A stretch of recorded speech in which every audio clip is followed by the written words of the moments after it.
going to be, used, for example, BGP, OSPF, RIP, those would not be covered. The thing which is used in firewall, which is need to be implemented as BGP on the firewall only, that will be covered. So for example, if I take like BGP, various attributes or load balancing using BGP, those things, sorry guys, would not be the part or would not be the scope of our firewall class. We are more focused towards the firewalling rather than going over the routing segments. Apart from that, there is one more concept people are more worried about and it is used in our industries, is like virtual system in our Palo Alto. That's a chassis based Palo Alto configuration. Our entire firewall class is going to be taken care only and only on the virtual VM based firewall. So that particular thing I would try to cover theoretical, but practically I won't be able to deliver. If you have any question right now, you can ask me, or shall we proceed with our first lecture? So you guys have like 5 minutes. If you have any question, anything related to the deliverables, you can ask me, or we can start with the class. After that, Gaurav, I just need one help, that the mute control should be only with me. Anyone who want to ask questions, they can raise their hand and I can unmute that person. You can ask the question. Yeah, sure, sir. Done. Thank you. So, Praveen, this is Manoj here. This query. So we will be covering the practical part as well. I mean, maybe I had a small network glitch. So how will we be implementing? I just heard the last comment, like on the VM part, the practical will not be covered. So what exactly does that mean? So there is one concept which is related to vSys, virtual system we call. So it is firewall within a firewall. That particular part.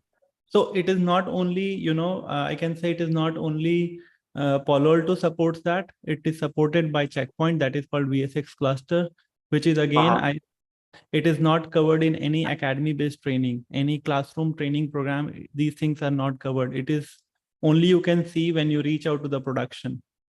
The reason is clear. None of the academy throughout, I would say none of the academy throughout India or maybe outside has that much of budget to invest in one single class chassis-based firewall. You do realize what is chassis, right? You guys are from the network. Okay. Yeah, I understand. It is a very, very costly affair. So I would try to cover theoretical, sure, that how vSys has been created, how the inter-vSys communication will be established. Those things I'm going to cover, but theoretical, only theoretical. The practical stuff, I won't be able to show you that actually this is happening in that way. Okay, that is okay. Anyone else?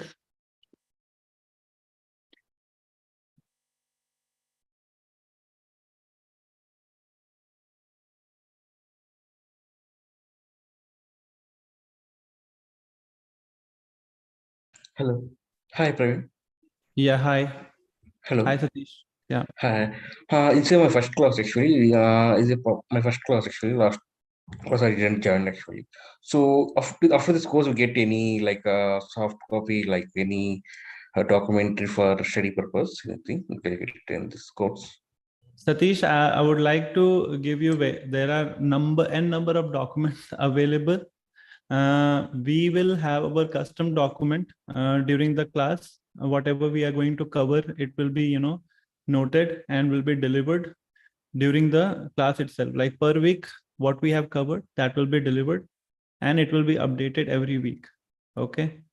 So that is going to be shared for sure. Apart from that, there are various books, blogs, sites, URLs. I'm going to share that as well, which will help you to understand more about this firewall. Yeah, even sir, I have an official book for Palo Alto. I'll update in their portal so that they can access. Great. Okay, Thank you. okay, thank you, Because you're preparing PDF, right? So now is it to understand, is it to gather the information very easily. That's what I'm asking. If go through Sure. books means it will take very too much of concept. So the idea over here, Satish, is every week we are going to cover the things up, and after the coverage of a particular module, we are going to have a Q&A session. So Q&A, that means it's not like you are going to ask question. Q&A, that means I'm going to ask the questions, and people on the base of the understanding of the entire week, you guys are going to answers, so that I can understand that that what we have covered so far, you guys have a proper knowledge of it. So that is going to be happen. And apart from that, what I said, that whatever we are going to cover in the entire week as a PDF that has been shared. Don't worry. Thank you so much. Thank you. Bye. Thank you. So if anyone have any question, yeah, tell me. Praveen, hello. Yeah. Go Am I ahead. audible? Yeah, you are. Yes, Saurabh. I just know. Yes, I just know it's routing. I don't know the concepts on OSPF and all those things. Is it You are breaking. mandatory to know those? You're breaking up, Saurav. Can you repeat yourself again? Hello, am I audible? Yeah, you are. Tell me. So, is it mandatory to know OSPF, all those things which you said in the first point? I would say no, because it's I have seen a very specific place where the high-end dynamic routing stuff is running on Palo Alto or any firewall, I would say. The reason I'm going to discuss during our class. But yes, it's good to have if you have it. Otherwise, if you don't know the stuff, I will cover the basic OSPF, what we are going to configure over there. Routing, knowledge of routing for a security engineer is always good to have. Always good to have. It's not mandated. So basic routing, if you have, if you know that how default route, how static route, how basic dynamic routing works on updates, how it will be redistributed, those things, if you know, it is good. If not, then you should just brush up your concept. It is not necessary from day zero. You have still like 1 week time till the time when we reach to the routing part. Okay. Yes, someone pinged. Yes, tell me, Prakash. Shiv Prakash. Hello. Yeah. Yeah, it's my first class. Can you share me that demo link is possible, or where I can find this? Gaurav, can you help Arun? Guys, I'm sharing in the chat box in another 2 minutes. Okay. Okay. Yeah. Okay, guys. So I'm going to start the class. After the class, also I'll provide like another 5-6 minutes so that you can share your doubts before starting the class. Okay. So without wasting any time, let's jump in, guys, to this roller coaster ride of next generation firewalls. I would say roller coaster. Why? Because sometimes it will feel like quite easy and it is easily getting into it, but there will be some topics which you need to be very, very focused. For example, I'm going to tell you now, so that you can make up your mind, or maybe you can read some blogs about it. For example, SSL certificates, how certificates actually work. So those things will be like general. It is not going to be a firewall specific, but yes, once the conceptual thing will be built up, how we are going to implement the same in the next generation firewall, we will see. So let's start.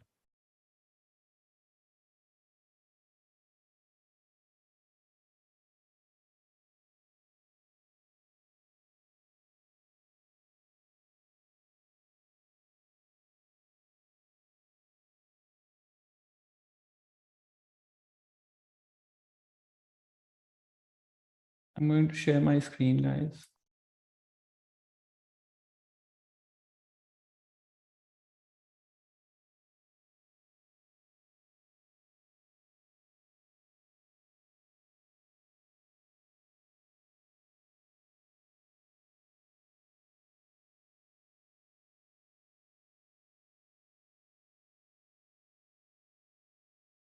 I hope you guys can see my screen, and this is our Blackboard. Yes, sir. Yep.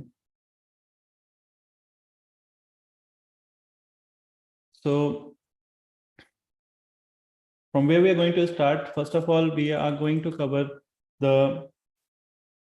our next generation security platform architecture. Security. Wait, let me hide this bar 1 minute. Hide.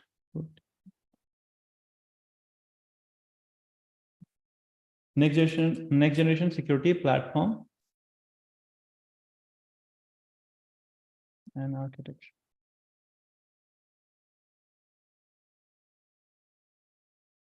This is going to be our first module, where we will try to understand that what is next generation security platform and architecture. It is going to be very specific to Palo Alto, but before going to Palo Alto, I want to understand that over here, anyone having any idea about the firewall, it will be it will be good to have. But if you don't have, again, I'm saying it's fine. There's no issue. I'm going to give you a brief history of the firewall, that how the firewall evolved over the time, over the years. So firewall evolution phases.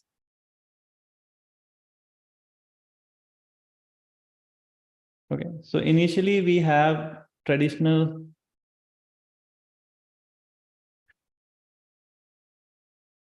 firewall. Traditional firewall is and guys, when I say firewall, I'm not talking about any firewall, and endpoint protection firewall is also there. So I'm talking about only and only network firewall. Okay, this class is only dedicated to network firewall. So traditional firewall will be your packet filtering firewall. Traditional firewall will be packet filtering firewall. It filters the packet.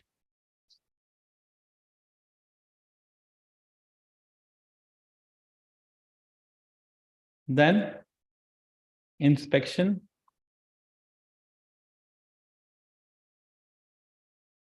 Then ACL, access control.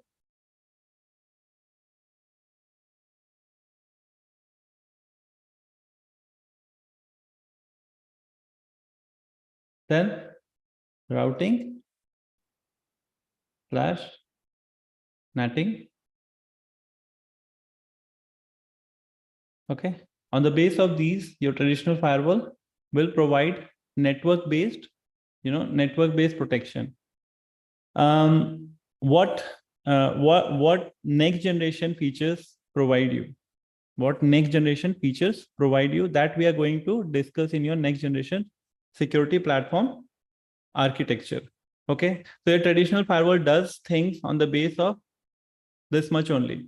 When I say inspection, that means it will provide you some level of application visibility, some level. I won't say entire portfolio of application. No, some level of application visibility. When I add next generation content over here, then again, it will work on packet. Okay, it will work as like your traditional firewall. Then over here, it will become DPI, deep packet inspection. It becomes deep packet inspection. On the base of your deep packet inspection, it will get the understanding of your application. Then access control policy will be created on the base of that particular understanding, not just, so over here, the access control policy, which is created, it is created on a certain known application. Now, when we say known application, that means HTTP, HTTPS, FTP, Telnet, SMTP, SNMP. These are called known applications, which are very common and very, the signatures are very easy to handle by any firewall. But let's say, if I say, guys, these days, Facebook is also application. Instagram is also an application. Your normal, HTTP / HTTPS is also an application, but it is covered in application name known as web browsing. Okay, so these type of application identification won't be able to perform by your traditional firewalls. They won't understand these things. So when next generation features comes into place, we are talking about some kind of cloud.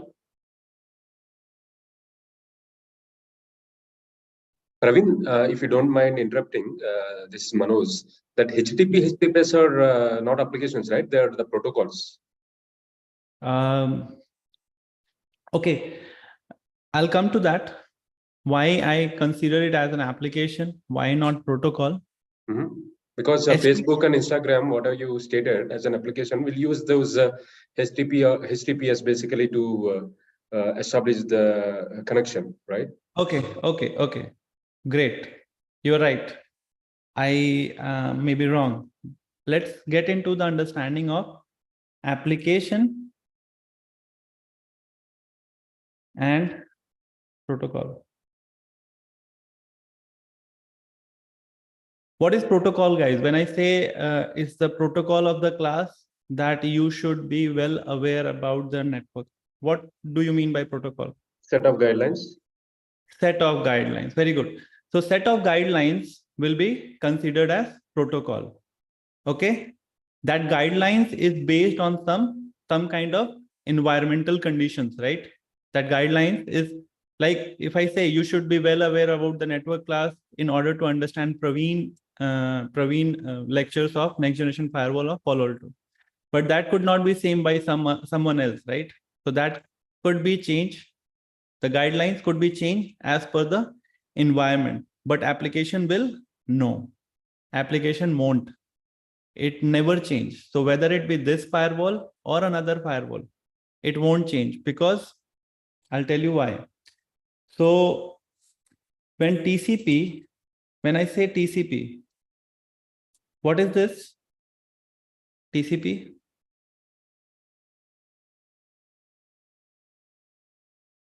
Manoj? Yeah, TCP is a layer 4 protocol. Protocol, right? TCP is protocol. It is called transmission control protocol on a transport layer, right? Yep. Same goes with UDP. When it binded with a service port 80 or 443, it get binded. So we determine when a packet get to the upper layer of transport, we determine that the traffic uses a transport mechanism to transfer from one OSI stack to other.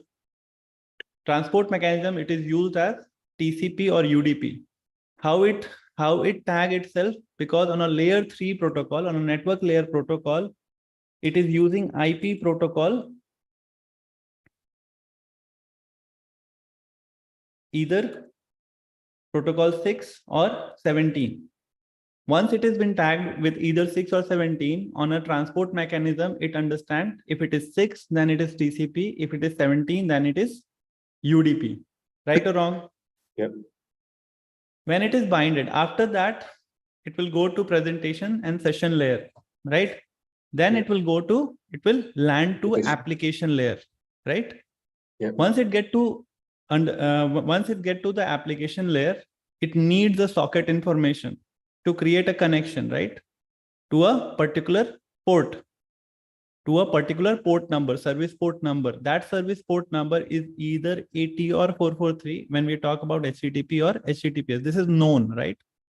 This is known. It doesn't mean that it is always correct, because this is customizable. We can customize it. It is not always 80 or 443. We can change it as per our web service, but it needs a socket layer information, right? So 80 and 443, when binded with the TCP or the UDP information, that time it becomes it becomes application, because we are talking about on a application layer. So application doesn't mean that you are using a software application, Google Chrome, and that's why that particular browsing is called application. No, application is more than that. Application is the stacking feature of your OSI. Okay. So on the same layer, when I say the similar protocol is file transfer protocol, FTP, but FTP is coined as application, not protocol. Okay. Okay, Yeah, Manoj? yeah, You- that makes sense. That's the application layer protocol, I would say, right? Exactly. So each layer, so that's why I was saying, so, but any protocol which is handled on application layer, that time it becomes application, commonly known as application only, commonly known. Why I say commonly? Because Facebook can be coined as an application to our Palo Alto firewall, but Facebook can't be coined as an application to my Cisco ASA or traditional firewall, right? It can't be coined as application, right? It can't be. But we can't say that Cisco ASA or maybe some other firewall, it's not working on application layer. We can't say that, right? It works on layer 7. It will work till that point. Like SIP. SIP is a protocol, right? Using for VoIP.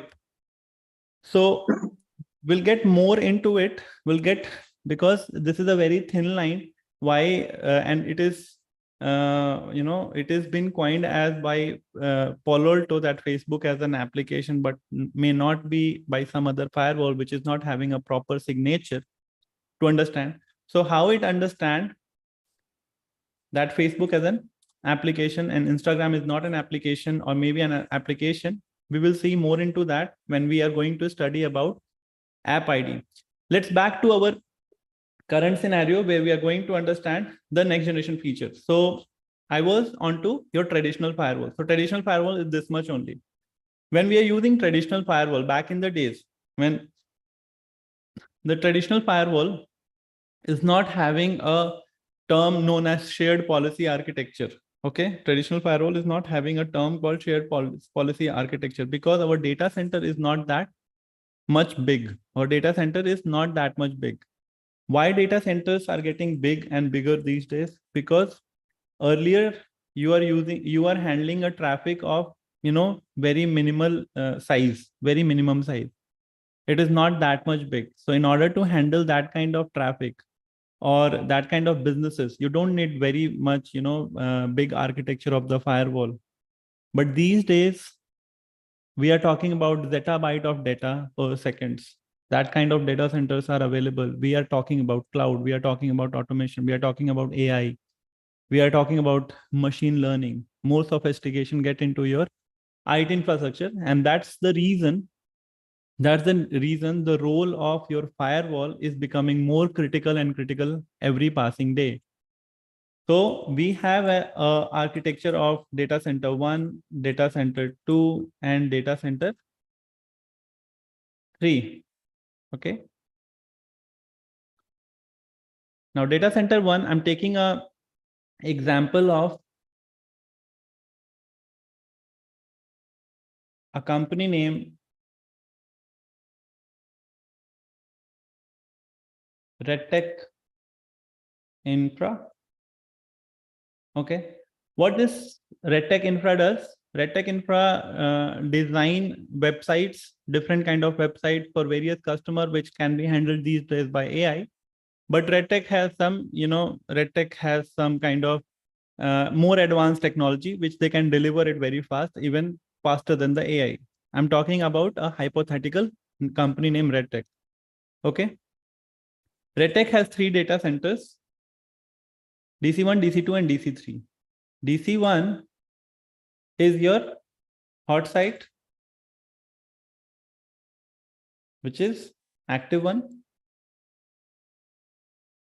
DC2 is again active warm site, and DC3 is dormant site.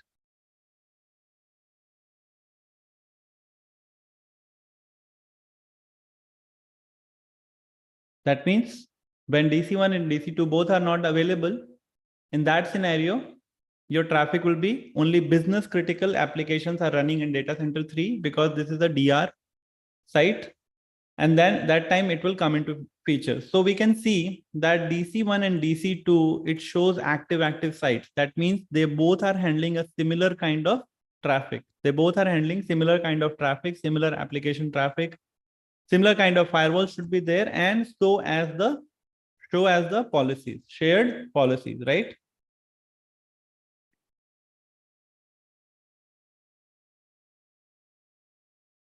But do we need a shared policy architecture in data center 3 as well?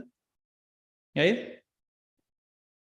Do the policy on data center 3 is also has the same number of, let's say we have 1000 policies on each firewall, per firewall 1000 policy. It's a small company, that's why 1000 policy per firewall. Do we need the similar number of policies on domain site as well? No, because it's only business applications, right? Exactly. It is only related to your business critical applications, because we can't invest too much in your DR. It is only for a certain time of RTO, when the recovery will be happen, when the total recovery will be happen, will go back to our active sites. Okay, and that's why we invested already a lot on active sites rather than, so active sites also help us to load balance the architecture, right? Load balance the entire traffic. We are hosting applications, several applications, and that's why we are using shared policy architecture, because those are active. That means those are handling each other's role.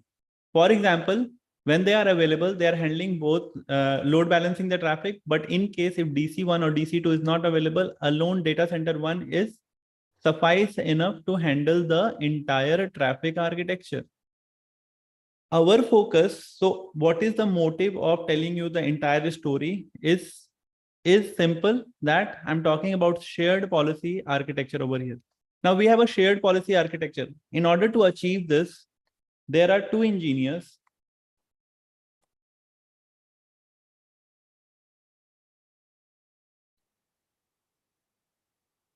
Engineer Joe and engineer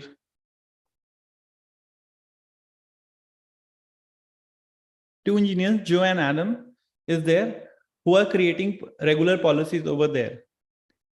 Now Joe has created in data center 1 policies, and Adam has to take the same copy of the policies and push it over data center 2. We can easily realize over here, we can easily realize over here that one day if Joe has created policy and the same update will not be provided to Adam, Adam may not be configure the same number of policies on DC2. What will happen? So this practice is going on from last 5-6 years. This kind of practice is going on between Joe and Adam in the company itself. And one day the site is failover to DC2, and customers started complaining that 5 of their applications are not accessible. When we dig it down, we find it that Adam missed 5 different set of policies, or the object is not properly updated in the access control policy. And that's how the application down. I know, guys, this is kind of like a story, but at the end you will realize why I'm telling you this. Okay. So what's wrong over here? We have assigned human. And human is tend to make errors, right? Human tend to make errors. So in a next generation architecture, the primary role over here is a management.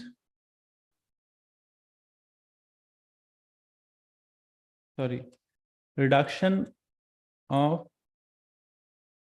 management / administration complexity.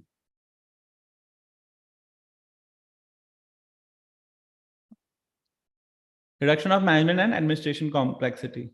How Palo Alto play a role over here? Palo Alto supports various way of configuration. One of them is Web UI, one of them is XML API configuration, where you can easily export the entire configuration from Palo Alto, and you can push the same configuration. Entire configuration, when I'm telling you, I'm only talking about the policy, not the entire, because the network would be different between DC1 and DC2. You can easily export your ACL base and you can import it over there. This is one way. Other way, each next generation firewall today in today's date, I'm talking about the firewall won't be able to qualify in the next generation architecture in Gartner if they don't have any kind of management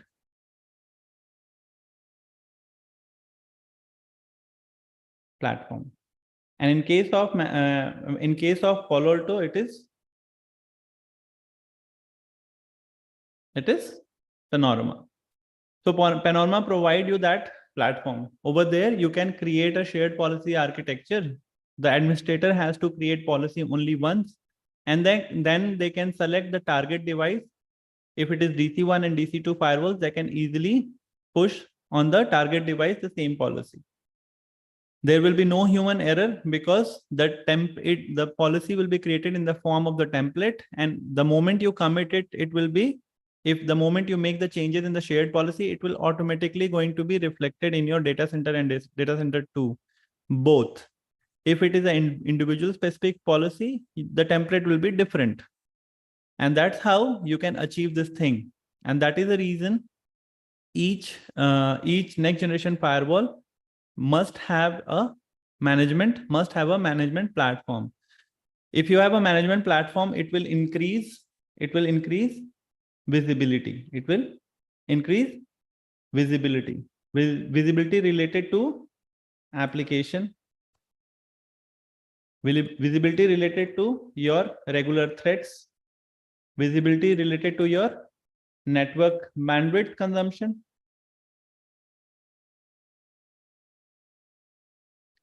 Okay. Visibility related to your user inspection. And these things are not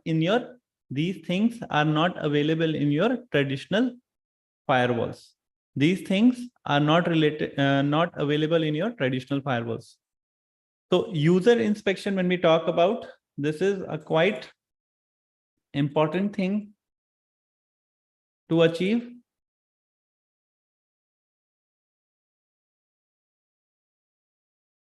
Zero trust architecture.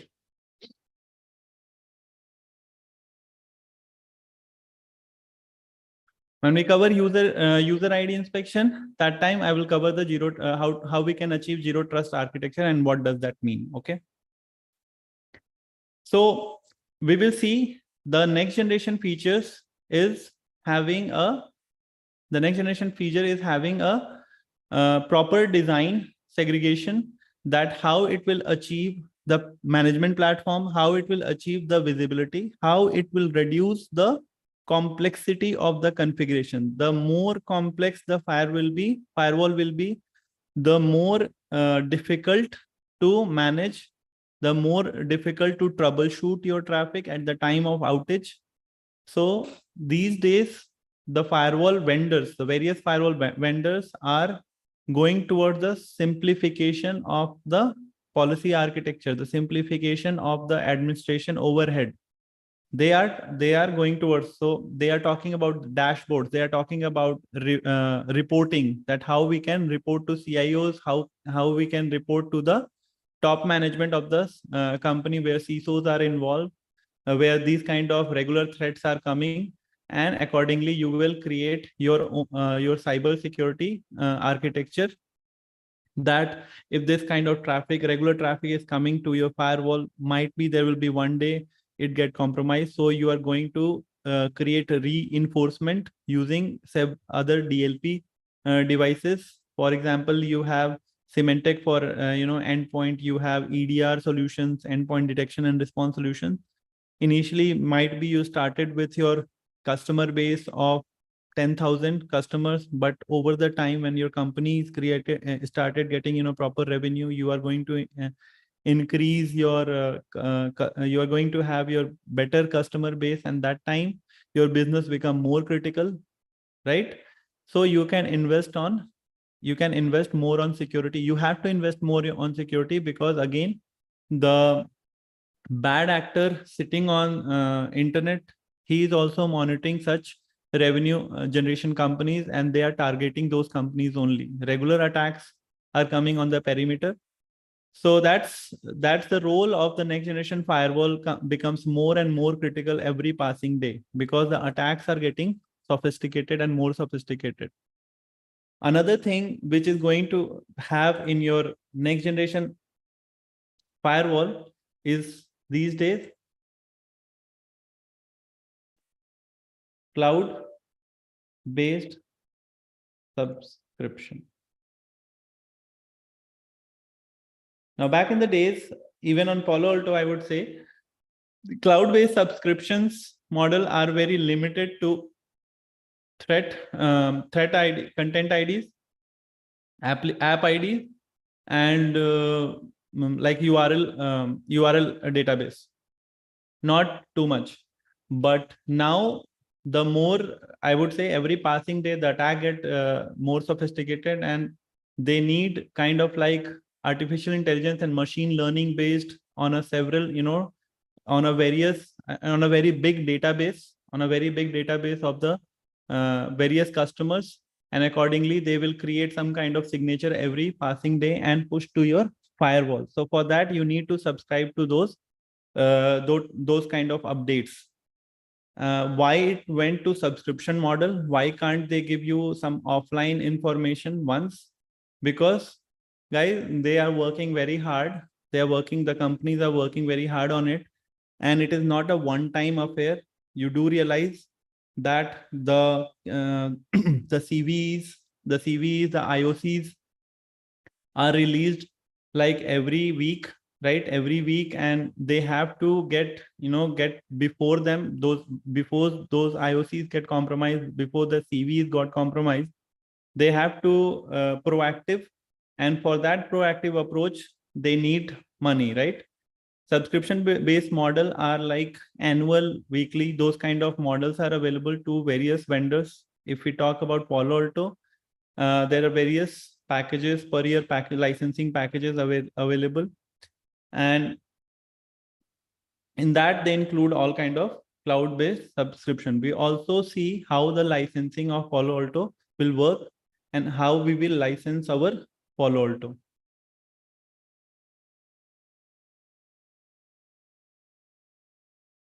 So licensing of Palo Alto is quite easy. Like the moment you spin up your box,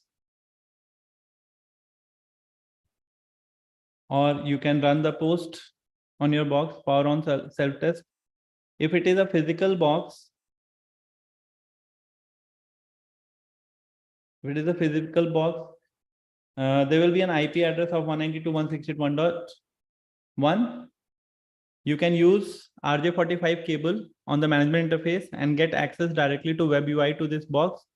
And there is two ways you can make your box license. Like you can provide internet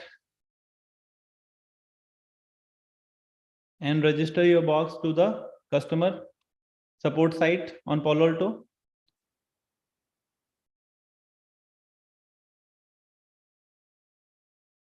Or you can download the offline license, update it, and after that, the moment the box get online, it will verify. If you ask me that internet is required on Palo Alto, who will answer this question?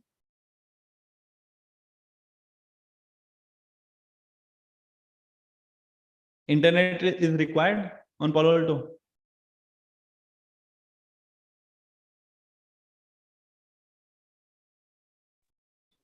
I think it is required. Okay. Why? Without internet, it won't work? It will go to the Palo Alto database to verify and to cross verify the license key. For licensing, right? But Yeah. is it required always on Palo Alto to have internet, or just to license verification? See, No, always internet is not required. Hmm. No, it is not required always. But yes, to update the database, dynamic database, it is required to internet. Okay, so the answer of the question is Palo Alto data interface. Guys, try to understand. Palo Alto data interface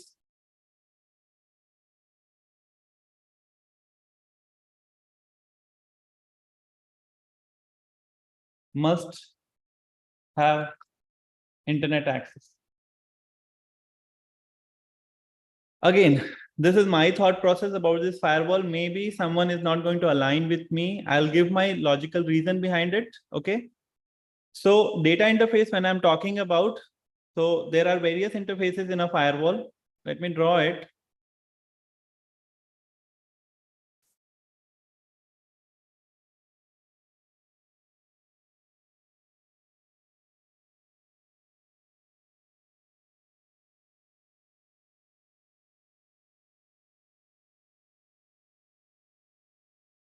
So if we talk about over here, if we have a firewall,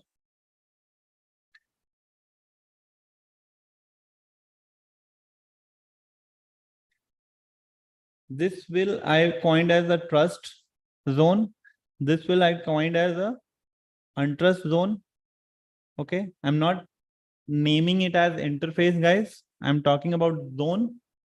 Hold it with you for now. Why I'm talking about zone, I'll come later on this. Okay.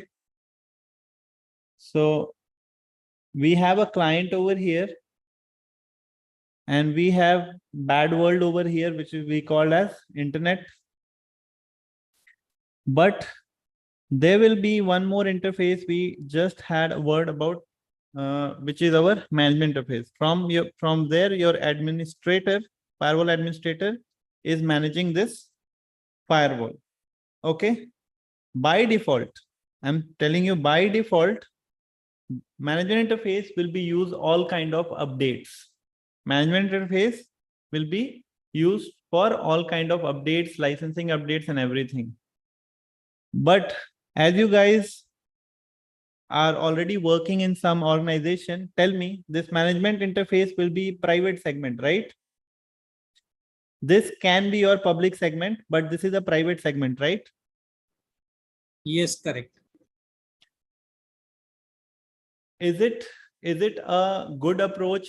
Is it a good security approach to expose your management segment over the internet by any mean, like making netting or by making a routing path and get it exposed to internet?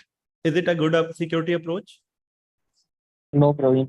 No. No, because if you expose your management network, so what I understand that each organization is having one management network where their entire security devices or maybe their routing and switching devices will be falling under. Through that management node, they are accessing their firewall. If you expose your management segment, what will happen? You get vulnerable. Someone will create a reverse shell access on that management and can easily get into your, may not be able to access the firewall because firewall is a security product. It is secure in itself, but might be they can able to access routers, switches, servers, anything which is behind the same management segment. So it is not a healthy approach. It is not a healthy approach to expose your private network. But Praveen, right? Praveen, you just said that in order to update the various database, or maybe for now I'm talking about licensing, in order to verify the licensing also, it will take by default management interface only. Then how it will work? So I said that by default. So there will be two options. Either you change the default option and point it towards public network for the validation of the licensing, which is a kind of like niche solution, like someone who is new to firewall, they might do that. If I were you, then each organization these days, if not, that's why I put it on a first option. This will always be a first option. If in your organization, there will be a proxy device, okay? which always does, because data center, again, I say there will be no default route inside the data center core network. If someone has kept it, again, it's a very bad network security design. Default route should not be propagated inside the data center core network because your server might be exposed. So how the servers are updating, or maybe management network is updating, they are using proxy solutions. So you can put proxy over here on your Palo Alto, and your management interface will take that proxy traffic and reach out to internet. So in that way, you are not exposing your management node, and with the help of the proxy, it will validate the licensing part, or may also be able to update. So why proxy? Why not public segment? Because this can be inbound and outbound, both directional traffic, but the proxy can always be outbound. If someone is trying to create a reverse shell on the proxy, it will be ended up to the proxy itself, and it is not going anywhere. Okay. Proxy has, proxy has a different kind of technology. I'll talk later about it. So in that way, your firewall will be getting updated. But Praveen, my organization is not having proxy. What should I do? So you have an option of changing the default method and pointing it to the public segment, public network for any kind of updates, and it can start downloading. That's not an issue. That's not at all an issue. Okay, that is also an approach. But if you have a proxy type of solution, I won't recommend to change the default behavior of the firewall. Okay, because the same interface is used to host your application. The same interface is used to having any kind of video streaming outside.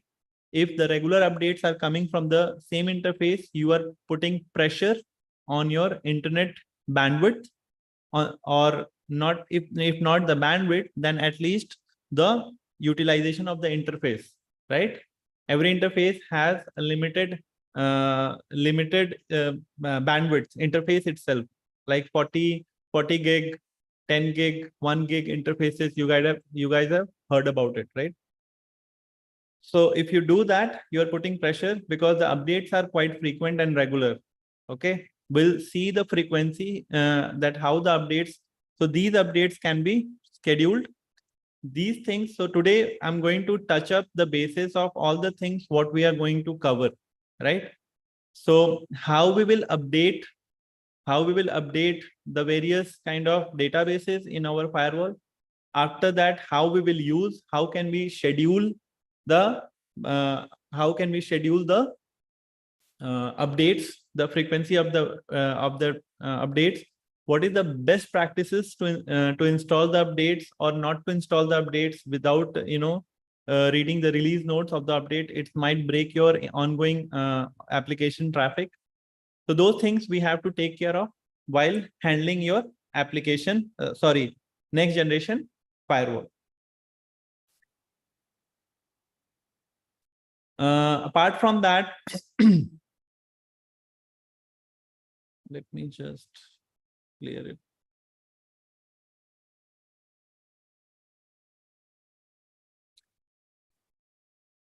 So guys, am I very fast or it's fine?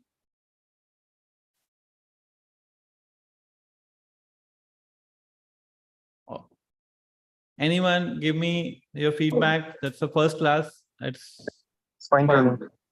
It's fine. Thank you. Fine. What else next generation security will be given? So over here, we just talked about the difference between your traditional network firewall and a next generation firewall. So this is a next generation network firewall. But we have some cloud enterprise architecture as well, right? We have some cloud. We are talking about over here the era of cloud, right? We need to protect that environment as well. So over here, the physical firewall won't be available. Your physical firewall will only be available in your data center. So what you will do, you will implement a VM series firewall in the cloud. You went to AWS or maybe Azure Marketplace. Over there, the image is available. You can download it. It's free. Okay. I again say that it's free.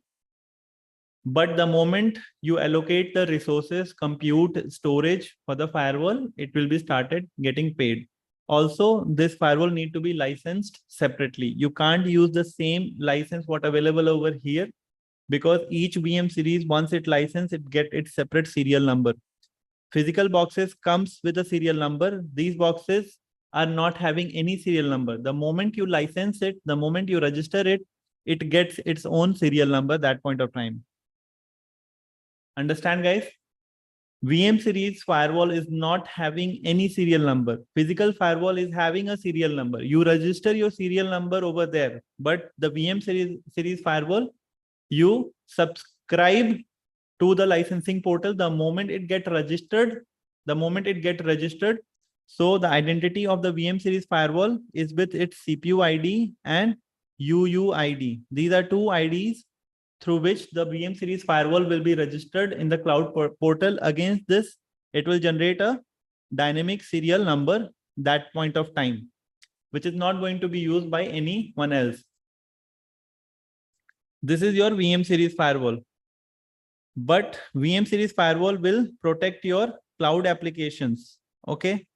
In the cloud applications, when we talk about web application, your web application are normally having 3-tier architecture. Web, app, DB. Right? Web app and DB. Normal web applications is having this kind of 3-tier architecture. Few people merge this and create front end and backend, and database will be merged with one machine, but it will be there. Okay. When we talk about cloud, when we are talking about cloud or in-house application, this is the era of Docker. Okay. This is the era of Kubernetes. This is the era of OpenShift. What are these things? These things are SDN, software defined network containers. Okay. The entire application can be hosted in one machine with a segregation of micro segmented containers. Okay. But they are individually holding one IP address. They are individually holding an IP address. They will be underlay and overlay architecture in any kind of SDN architecture. I don't want to get into deeper inside the SDN, but they have it. Okay. So one IP address will be exposed through which they are communicating. They are communicating internally. That will be your underlay. And one IP they have for external communication anywhere. Okay. So the one which is on an external communication and one which the internal, on which in order to provide protection, that is called internal protection or micro segmentation. On a micro segmentation level, if you want to provide protection, you need to implement container based firewall, and that is not available in traditional firewalling architecture. That will be only available in your next generation firewall architecture. Okay, guys. Next generation firewall architecture, only the container based firewall is available. This type of firewall definition or this cloud based firewall implementation, it is out of the scope of the class. For the sake of understanding of the network security suite for next cyber security, next generation firewall, I was explaining these stuff. Okay. After that container solution, we have cloud delivered firewalls, which is already available in the cloud from Palo Alto. or whatever vendor we are talking about. In cloud delivered firewall, what I was exposed to, the very first firewall is Zscaler. Okay, but Palo Alto, Cisco, Checkpoint, everyone is playing into this role now, because cloud, once the advent of the cloud, this is available. So the difference between cloud delivered firewall and over here VM series, so this you have to build as it is the network firewall, but the only difference it is this has been built by you on a cloud service, right? This is you avail as a subscription for your enterprise using a hybrid model. Okay, so all your traffic, so let's say you have a router, okay, the inside interface over here and the outside interface create a connector on the cloud delivered firewall, and the routing over here in such a way that wherever you want to go over the internet, you have to pass through this firewall, and over this firewall you created your firewall policies for the internet protection. What you are protecting your internal core from malicious user traffic. This firewall is pre-built. You can create policies, you can do the routing, everything, but you don't need to implement it. The VM series firewall, which I talked earlier, it is not pre-built. It is not at all available in your virtual private cloud zone. It is not at all available. If you want to protect it, you can purchase there itself in the marketplace of that particular cloud vendor. I'm talking about throughout GCP, Oracle, Azure. I think on GCP, Palo Alto is not yet available. Your Azure and AWS, I have seen it. It's there. Okay. So this type of flavors of the firewall will be available. And lastly, we are going to talk about the management of these firewall. So the single management pane is available to manage any flavor, VM series, physical, container-based, cloud. A single pane of glass is available in the form of management plane, which is called Panorama, to manage this firewall. The very obvious questions comes to the students when I'm taking training. Sir, you have described this Panorama multiple times during your lecture. Is it mandatory to have? Because it seems to us without Panorama, there will be no Palo Alto firewall. Right? It must have come to your mind as well. Okay. So I want to clear a few things over here. That Panorama, again, for the functioning of the firewall, Panorama is not mandatory. In order to do its function, no. But Panorama, again, reduce complexity, make things simple, and management will be quite easier. Logging will be quite easier. Reporting will be quite easier. So it's not must to have, but it is again good to have. It is not a necessity, but it might be a requirement from your management. So it's up to the organization that how much they want to invest, because Panorama again is a very heavy and pricey solution. Okay. It requires a lot of storage because heavy logging will be ingested in Panorama. If you are managing 1000 plus firewall, you can imagine that each firewall is generating logs, the PPS, packet per second, logging, and start ingesting in Panorama, so that Panorama will create a consolidated log and it will show the traffic is passing through which zone right now. In a single pane, you can see the troubleshooting becomes easier, right? Because you don't have to jump each data center and see that which firewall is faulty or which firewall is blocking your traffic. Panorama alone is sufficient to show you. For advanced troubleshooting, Panorama is not sufficient. For advanced kind of troubleshooting, routing-based kind of troubleshooting, you need to jump into the firewall itself. The reason is clear. the routing which is running on the VM is not same running on your physical environment. So routing kind of, if something goes wrong on the routing side, the BGP neighborship is down, it is related to that particular data center. Don't take me wrong, but for that, you need to jump into that particular data center. That kind of situation arises very, very, very uncommon, that kind of situation. And if that comes, it will, at least Panorama will tell you that it is not getting the egress interface. So you get it, that it reaches to the firewall, but it is not getting out from there. And then you can jump into the firewall and understand the routing part. So lastly, in your network security suite, Panorama comes at the bottom to manage everything over there. And that is your platform. That is your next generation security platform and its architecture. This architecture makes its next generation. The way it is handling the entire traffic portfolio, that it's make it next generation, not the firewall, because there are many things common between your traditional firewall and the next generation firewall. But these type of stuff, what I just talked about, it is not at all available in any traditional firewall till the date. Yes. If you have any question, you can ask me, or should I go to the next topic, which is our initial configuration part.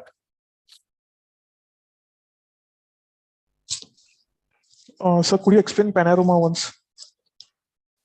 Panorama is a management tool, you would say. Panorama is a management server.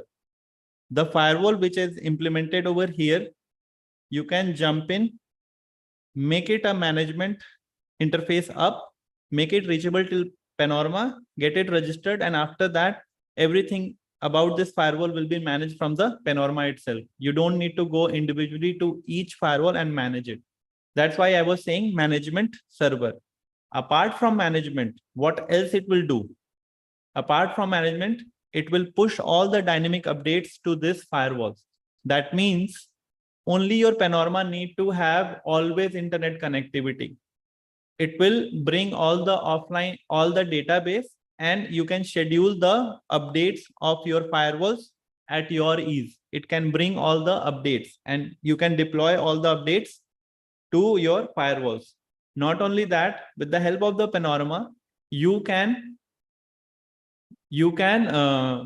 create backup. With the help of Panorama, you can check health status of all the devices. With the help of Panorama, you can notify with the help of email notification. You can create reporting over there. You can schedule your report. You can add email addresses of your CISOs or maybe your distributed list, whatever you have DLs created, and you can push that health notification, right? But these things need to be done on the Panorama itself. Firewall also supports email notification alert. But if you have 10 firewalls, 10 kind of alert is coming. If you have one Panorama, one alert with all the 10 firewall information in that single alert will be coming. So you do realize if you have 1,000 firewall and 1,000 alert is coming as a firewall alert, you have to get into your email notification. It becomes a noise over there. And if noise is generated, you might miss some critical outage, right? Right, guys? Too many alerts, if it started coming, it will kind of like, for me, it's a DOS. I'm not able to understand anything, right? So Panorama is quite helpful into that. Panorama also generate reports. So that's the entire, role of Panorama. Again, one more thing I want to say, that if you don't have Panorama, you can't make scheduled backup on your scheduled backup. So you can't schedule your backup on your firewalls. You can't schedule it. You can do it manually, but you can't schedule it that at this time, weekly, you can create a backup. You can't do that. You have to manually take it.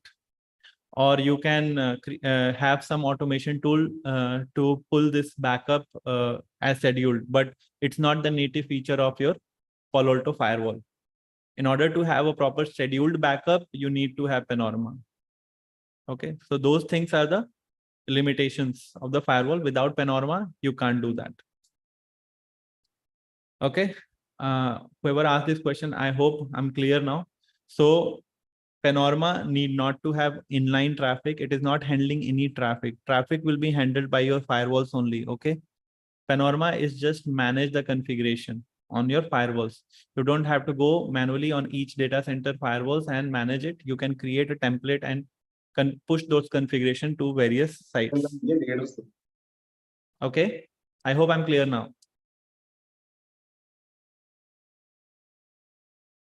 Say yes or no. I have one Yeah. doubt.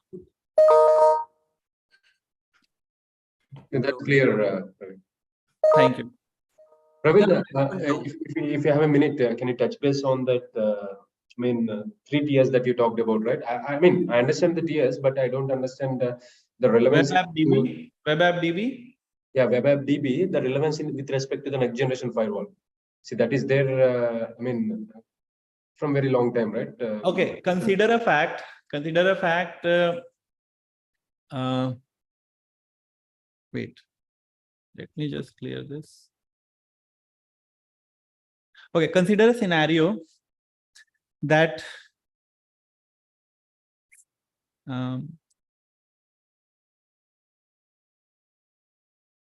you have a room, okay? You have a home and you have a front door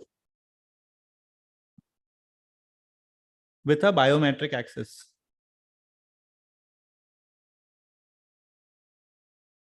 This front door is open for public. They can only see that door. But you have somewhere, somewhere far away, it's a tunnel and it's an underground from your base, from here, main hole, you can directly have the access, but this information will be only available to you. This is your data center core. Remotely, you can access it. It is not exposed to public. Remotely, you can access it and go behind it and see your web app and DB, right? But for the person who is sitting over the internet, sorry.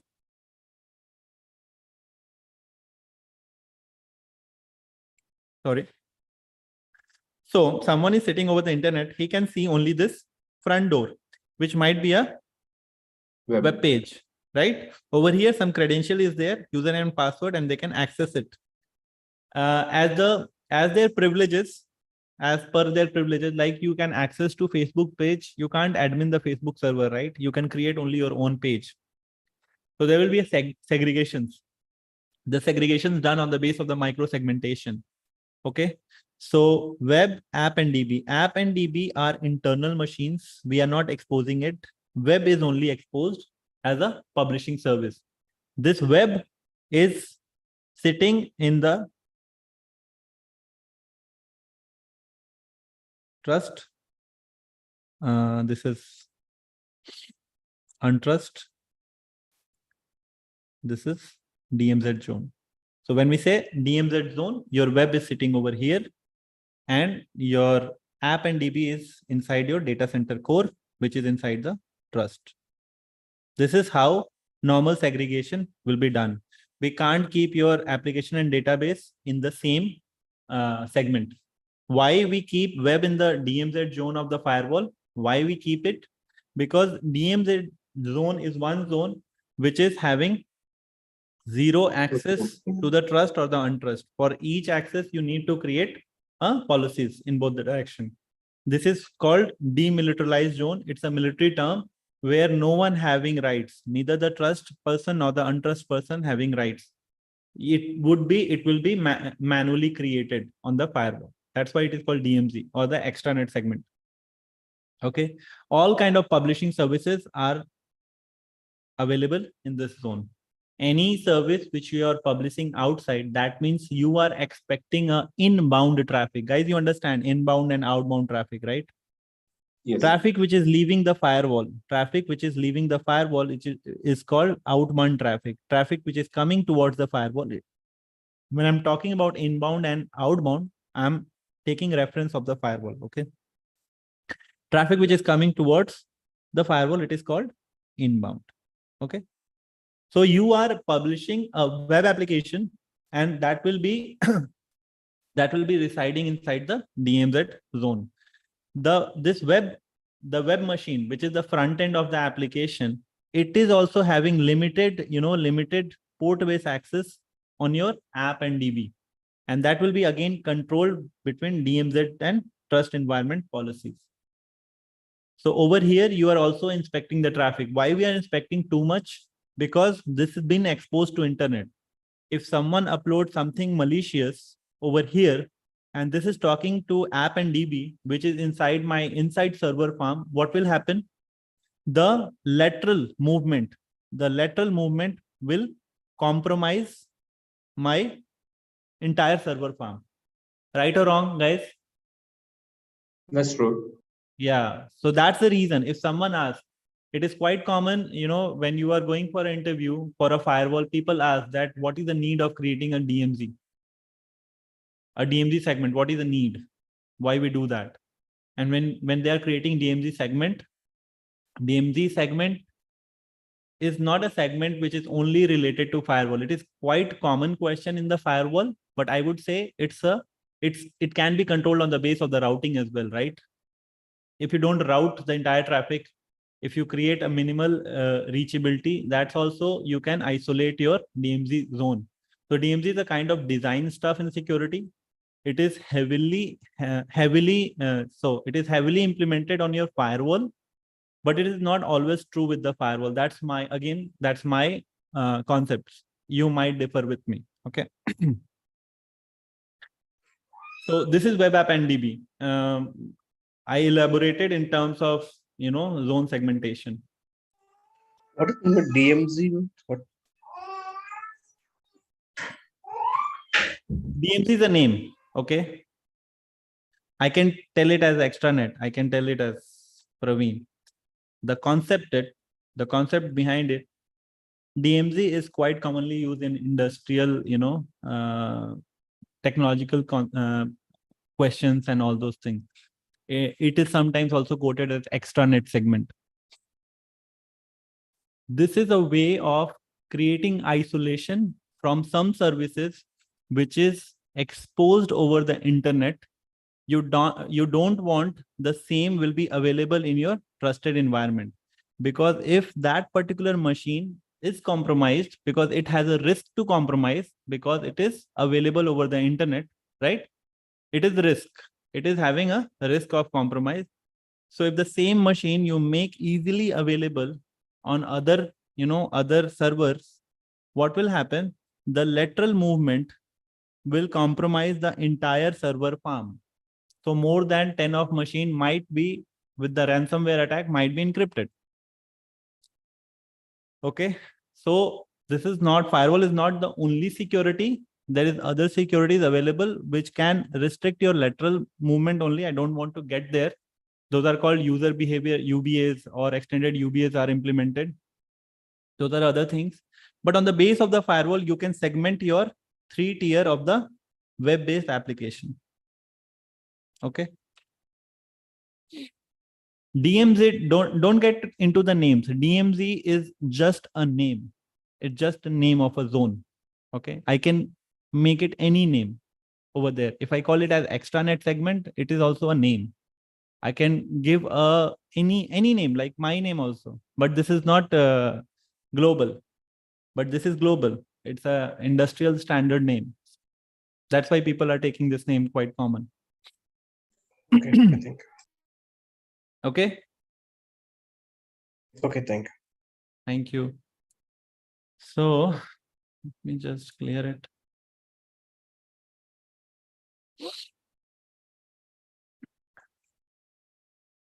So till now, what we have discussed, it is quite, quite open thing. It is not just related to Palo Alto. Okay. It is related to any, any next generation firewall architecture. Yes. In Cisco, if you say it is called something else. In Palo Alto, in FortiGate, if you say it is called something else as a management segment, but they do have, if they're competing in a market, if they're competing in market as per the Gartner, if they're competing over here, they are not going to qualify in this segment itself. Okay. If they don't have that thing. So the Gartner would not consider them if they don't have a particular part of the next generation feature. In order to compete into this market, they need to have the entire portfolio. What Palo Alto does have, what FMC does have. So the question comes to my mind as well, that what's so good about Palo Alto then? I should go ahead with some other firewalls. Yes, you can go. But you see right now, the market share of in a next generation firewall, the market share, Palo Alto is heavily implemented. Palo Alto is heavily implemented. The market which is having, quite heavy business, I'm talking about Americas, I'm talking about Europe.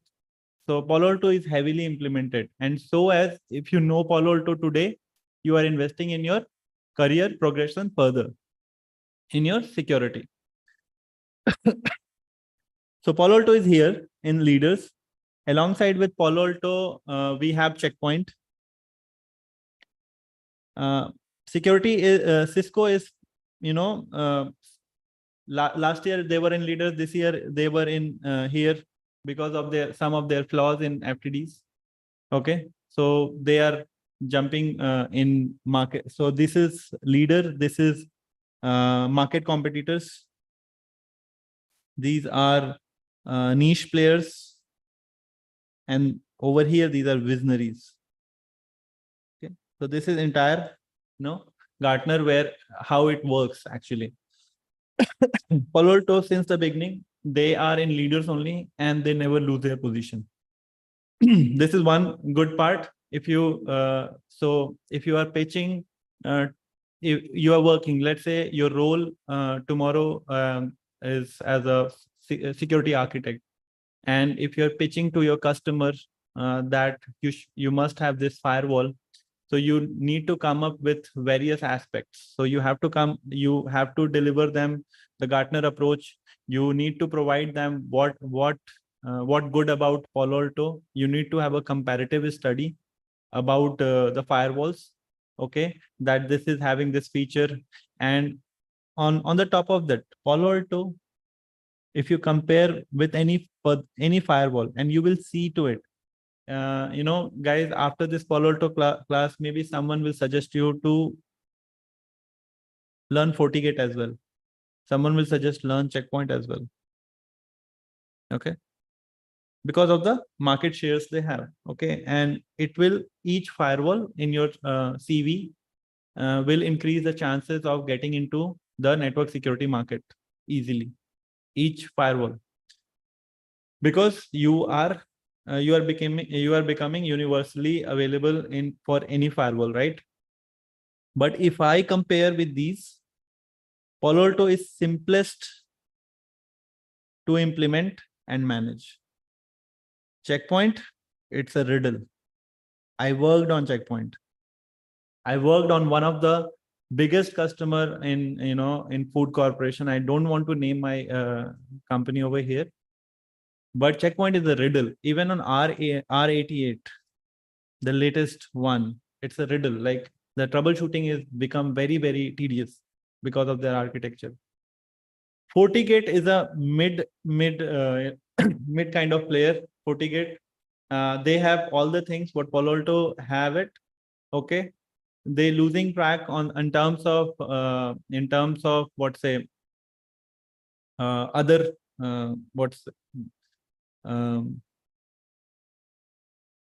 EDR solution and as Prisma kind of like SASE solution. They are losing their place into there. Otherwise, it is also a good firewall. I won't say they are like as good as Palo Alto. I'm not marketing anyone over here, guys. I can deliver FortiGate also. I'm not marketing anyone. I'm just trying to make a comparative study that why you should learn Palo Alto today. Okay. Hello, sorry to interrupt, Praveen. Yeah. But as a compared to the FortiGate and the Palo Alto, I feel that is the FortiGate is the very simplest configuration, where I'm finding very difficult to configuration in the Palo Alto. And that's why you think so?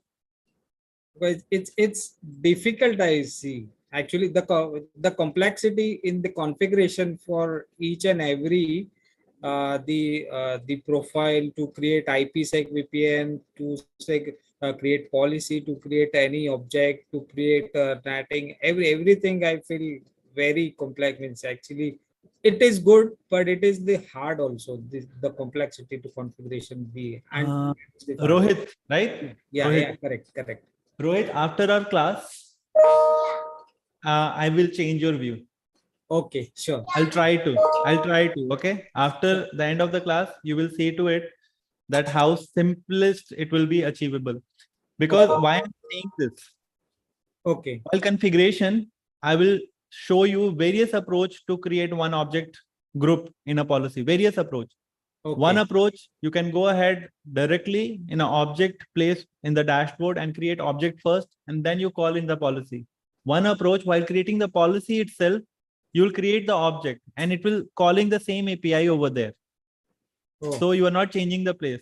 So it is quite open platform. It is not restricting you that you have to go to this particular place to create your profile. Yes, you have to create the profile, because the more feature you have, there are various ways to implement it as well, right?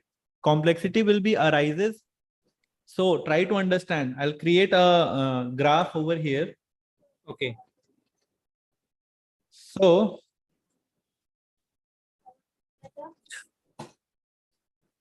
feature, complexity. The more feature you implement, the more complex your configuration will be. Okay. So less features, less complexity. More less features, more less complexity. Only for a firewall policy on the base of source, destination, port, more less complexity. If you have app ID, you need to enable SSL in the policy, right? Yeah, correct. Because application won't be able to understand if your decryption is not going to running over there. So the more feature you enhances, the more complex your policy or the more complex will be your configuration. It depends the way you are implementing your firewall. Okay. And I will change your view at the end of the class. You are going to tell me that Praveen, you are right. It is very simplest, very simple way to configure. That is my whole, that is my whole class about. Okay. I'm saying this one is the simplest because I know how your FortiGate also works. Okay. That's why I'm telling you a comparative study over there. Another thing is troubleshooting. Okay. The troubleshooting. So maybe the configuration will be easier on the FortiGate, but what are the troubleshooting methods available? Troubleshooting methods available in your FortiGate in case of outage, and how fast you can reach out to the problematic area, right? That is also one thing which need to compare before implementing a firewall. If you are if you're working for a bank, let's say if you're working with a bank criteria is security will be the top notch, right? Security will be top notch. They can't compromise on security.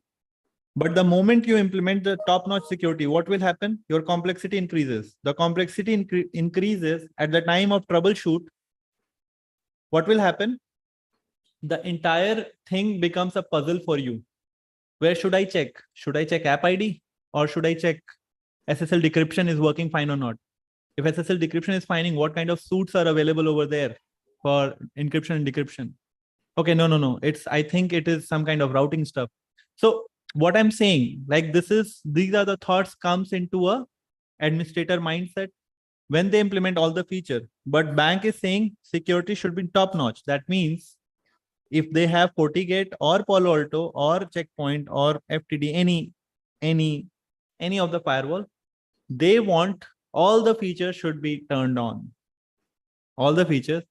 And in order to restore the bandwidth and those things, they might have a bigger lease line. They might have a bigger pipe for the internet, but they can't compromise on security. Right or wrong, guys? Yeah, right. Yes. Hospitals or any public facing, customer facing, like hospitality industry, hotels and all, right? their lift, their servers, their internet, everything is very, very critical for them. If you reach out to, let me take some big name, Marriott. If you reach out to JW Marriott or maybe Taj Vivanta, have you ever faced that if you're living over there for 2 or 3 days and your internet is down? No, you would never, because they heavily invest on that part, because it is directly related to their business.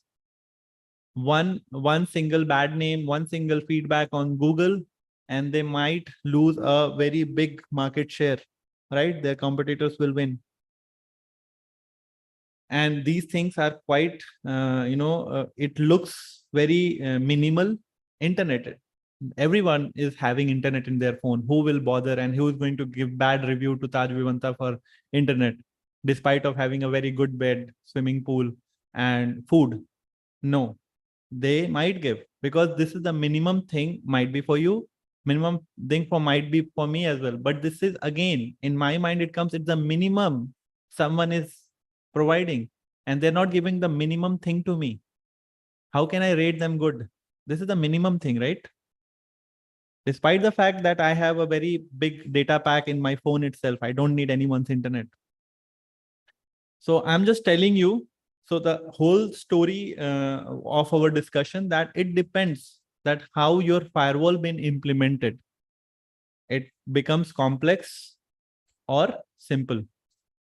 It related to the features, okay? And we will see over the time that what is a good approach. Yes, in my class at the end of the firewall topics, I also cover the BPA, best practices and assessment on our firewall. What is the best practices through which you create your policy to achieve the maximum security, and how you can assess it. So as a human, I can't assess the best practice. So that means Palo Alto is having some kind of tool, online and offline, both available, through which it will assess your firewall policy and let you know that your firewall policy are lacking against this particular framework, or lacking because of similar kind of object group, or shadowing the policy. Those things they highlighted, and accordingly you can take your decision to optimize your firewall rule base. The moment you optimize your firewall rule base, what will happen? You can reduce the complexity, right? And so as the performance of the firewall, the CPU, memory, those things will become good. So there will be a annual drill on your firewall in every organization, that people are working on optimization on firewall rule base to increase the performance of the firewall. Okay. So right now, Rohit, just assume what I said, it's correct, that it is simple. Okay. And over the time, I'll prove that part. So good about the Palo Alto, that with their competitors, it is very simpler to implement.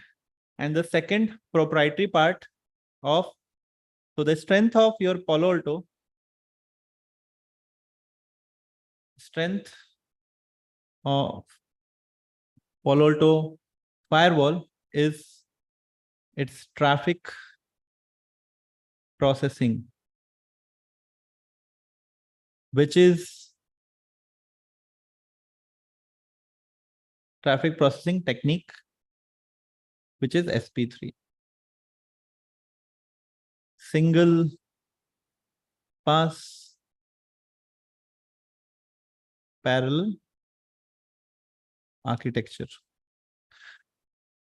Sorry about my writing, guys. It's very bad. I didn't hold pen, but I think it will be understood, right? Single pass parallel architecture. Okay.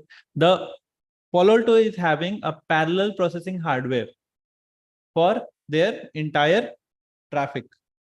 So once your traffic comes to the ingress interface, what will happen? It will divide it in various, like for example, for app ID identification and content inspection, they have one dedicated CPU in their ASIC engine. For network related, like ingress and egress interface, and for SSL decryption, they have a separate dedicated hardware CPU inside the control plane. So separating the data plane and control plane, that means they will reduce the utilization for any kind of negative impact on any other plane. Okay. So that's how they separate it. Okay. We will see deeply inside single pass parallel. I just give overview of all the things today, guys. So if you're not able to understand some point, don't worry, it will come again. Okay. When we go module by module. So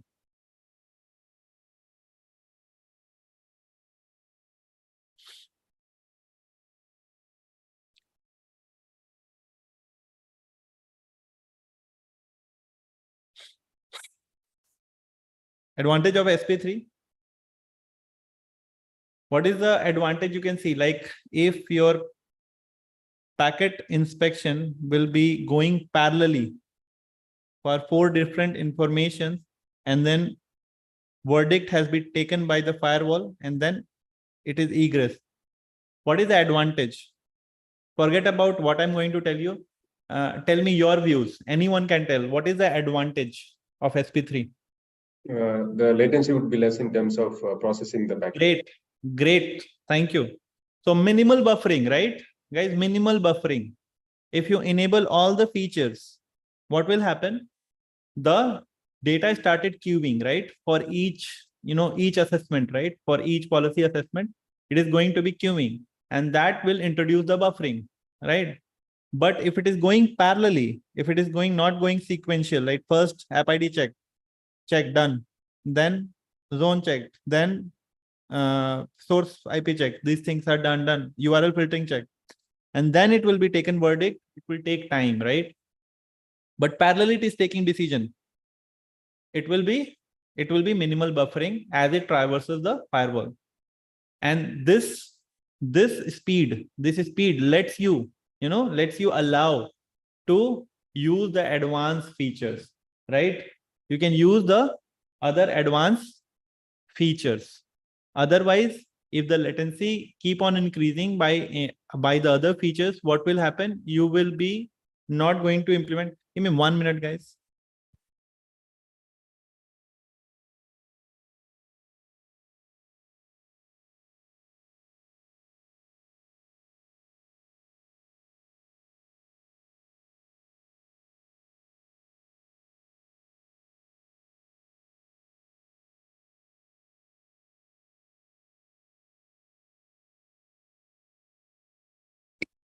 Okay.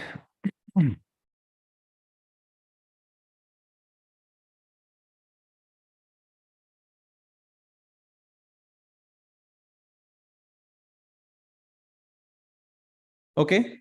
So the buffering will be minimal on that.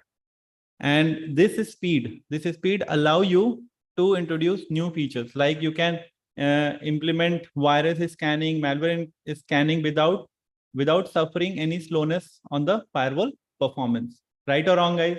You will be not be reluctant to use other features, because unlike other firewalls that I have seen, maybe you would differ with me, that the moment you introduce more features, the memory utilization of the firewall, as well as the the latency of the traffic is going to be increased.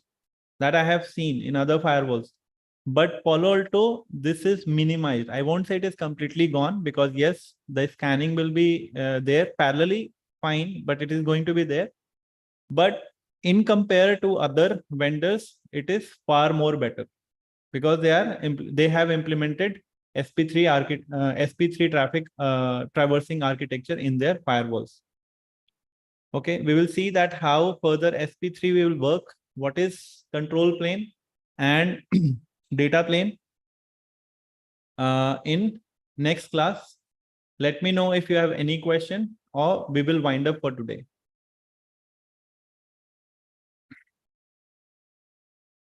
I want to start with the initial initial dashboard web UI.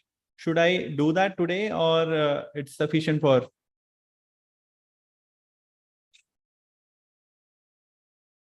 Hello?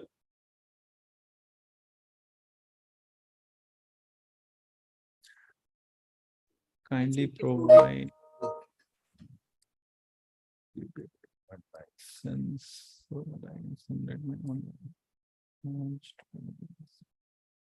Okay. Okay, Bilal. So I'll give the initial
so this is your VM-based firewall.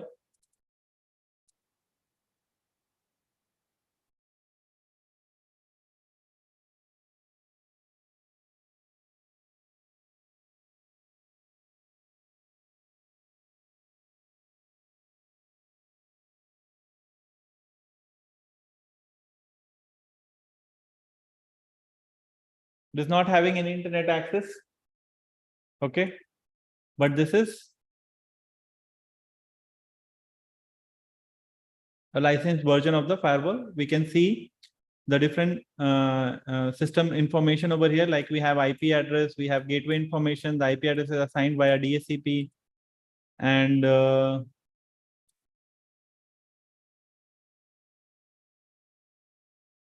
let me just access this via web UI. And I will also tell you that how. So initially, let's say you don't have DHCP. So by default, your VM is configured with DHCP. The moment you connect with your DHCP server, it gets one IP address like our firewall does. Maybe it didn't have the DNS or some reachability issue over the internet. I will fix that. But let's say you don't have. So you can configure your firewall with your CLI as well. So we'll go to configuration mode.